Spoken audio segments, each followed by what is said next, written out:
everyone. Okay. Welcome to another edition of the Yahshud Real Estate Webinar Series. Today we have a very interesting topic. We will be looking at investing in Nigeria's real estate from the diaspora.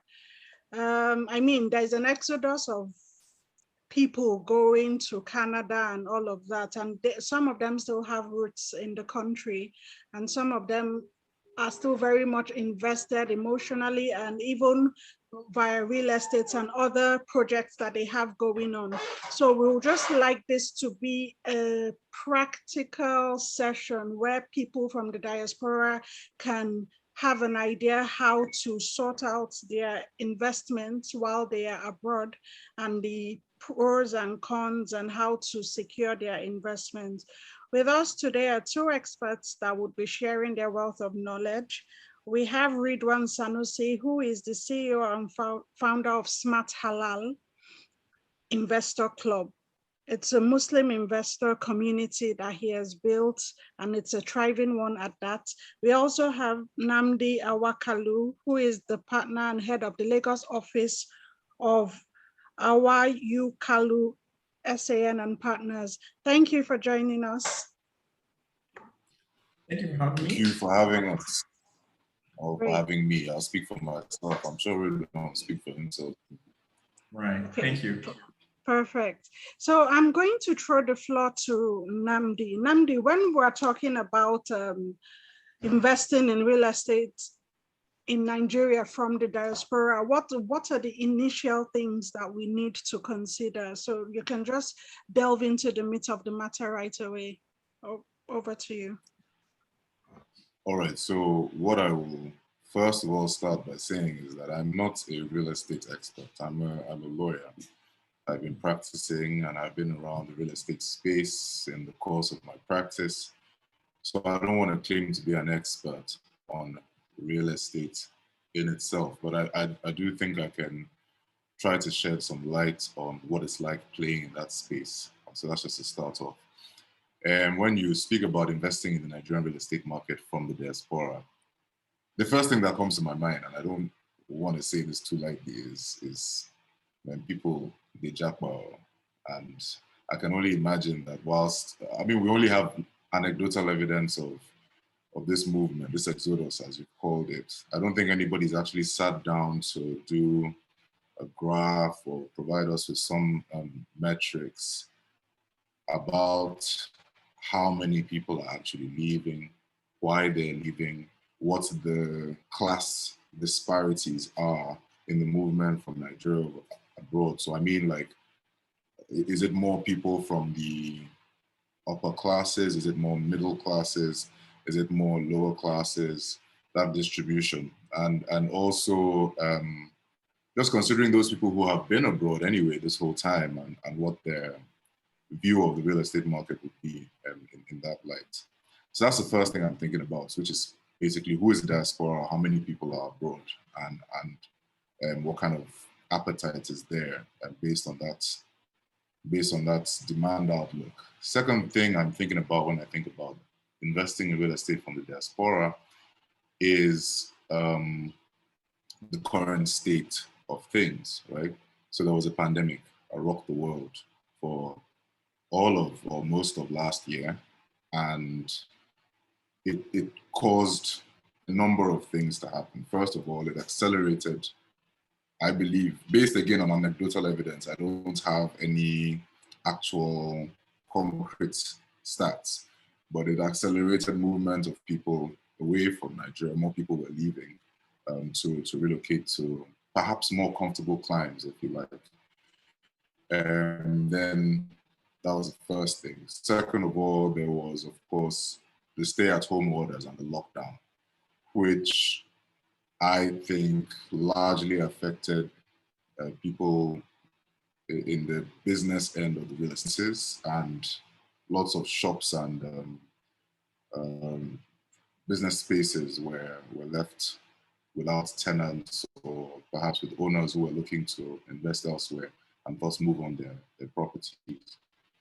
Then there was also the damage that came from the protest era and just the general rise in insecurity levels during the pandemic, and then lots of other pressures, right? So the real estate market changed somewhat. The economic contraction as well, is another factor to bear in mind.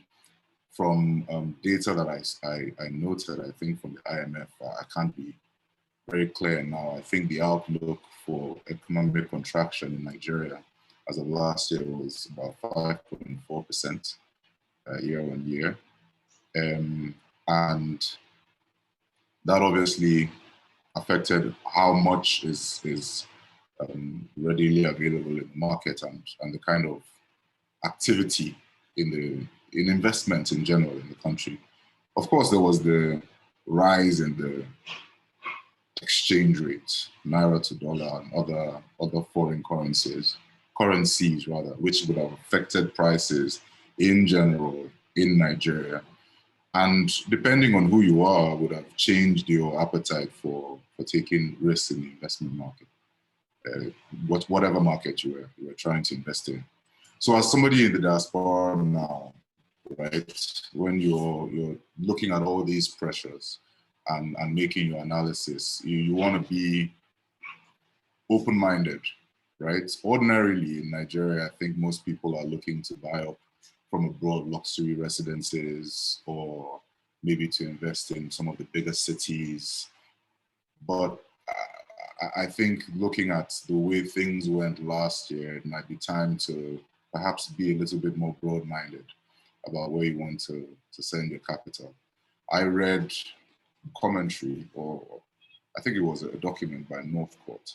Northcourt Real Estate is, according to most of the sources I've looked at, the largest holder of co-working spaces in Nigeria. And according to them, single-use developments are on the way out because of the pandemic. So now you have more mixed-use development. So where you would normally have like an office space designed strictly for maybe the use of offices, now you have more retail, business, barbershop, office in the same development in order to, ensure that the impact of shocks like this pandemic don't affect the use of the space going forward. So you're somebody trying to invest from the diaspora. You want to bear in mind that this is the trend now. People are mixing it up. So in the same way, you want to look, instead of just looking at your traditional joint venture office development, should you have that kind of capital now? There's no harm in looking at getting a space in one of those mixed-use properties, picking up property that will be used by a barber or shop or whatever. Nnamdi, let me ask you, I'm sorry to cut you short. Let me ask you from a legal standpoint, because I mean, that is your area. From a legal standpoint, what are people that are in the diaspora that are looking to invest in Nigeria, what are the type of things they should look out for? What tips? How do they, first of all, how do they ensure that they are investing in something that is legit? How do they monitor that investment? Right. And how, so please shed some light on that. Thanks for the save, because at the point there I was sort of spinning out of control, just speaking to everything and anything that came to my mind. All right, like to narrow it now, from a legal standpoint, it's the same thing whether you're abroad or whether you're in Nigeria. First thing I would say is engage the services of a professional. It's vital. This market is very complicated on many levels and also complex, right? So if you want to ensure that your dealings, your transactions are kosher from start to end, get yourself a professional at the outset, right? So you want to be looking at, depending on how you're trying to invest, you want to look at a real estate specialist. You want to get yourself a legal professional. And if perhaps you're using a real estate investment trust for investment, you want to get somebody who has expertise in the investment and securities market, right? That's a start. Second of all, you want to bear in mind that most instruments and interests in property in Nigeria are registrable. So in going about your due diligence, whether it's rented property or you're trying to buy or trying to do a long lease, you want to ensure that yourself or your agents make the necessary inquiries at the land registries and other government offices for the registration of landed interests, right? You want to make sure that you do that. You want to be very, very secure in your knowledge of the owner of title for the property and all encumbrances on the property. You want to be clear on that. And then you also want to ensure that when you are dealing, when the transaction has come live now and you're trying to consummate, so when you're trying to buy or rent or do whatever, invest, the documentation, you need to make sure that it's in the proper order. Again, which is why you need a professional.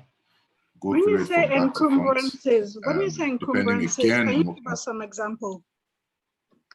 Yes. When I say encumbrances, not to, okay, so that was a technical term, but not to make it too technical. Just for example, you could have somebody who's trying to sell you a plot of land or two, and there is a mortgage on it, unbeknownst to you. That's an encumbrance, because that mortgage could have terms that obviously restrict the sale of that property, right? And I'm sure everybody knows what a mortgage is, so no need to delve too deep into that. So that's an example of an encumbrance. And there are all sorts of other assignations and sub-assignations that could be attached to a property, which you want to look out for when you're trying to invest. So you just want to make sure there's a process called doing your due diligence. You need to do your due diligence with the aid of an expert. And that covers pending litigation if the property is also under litigation. Precisely, yes, of course. There's another thing as well. You want to look into the potential for somebody having a competing interest in the property, which they have taken up in a court of competent jurisdiction, and make sure that that's not a restriction on the sale or purchase of the property or rental or otherwise. Yes, that's a very good point you mentioned there. So I think I'm monopolizing the floor. I think that's a great foundation.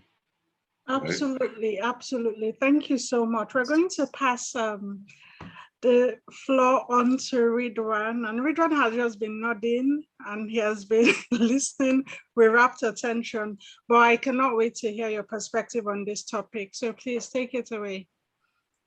All right, thank you, Moderator. Thank you, Nnamdi, and thank you to the team of Yahshud for inviting me to this wonderful session.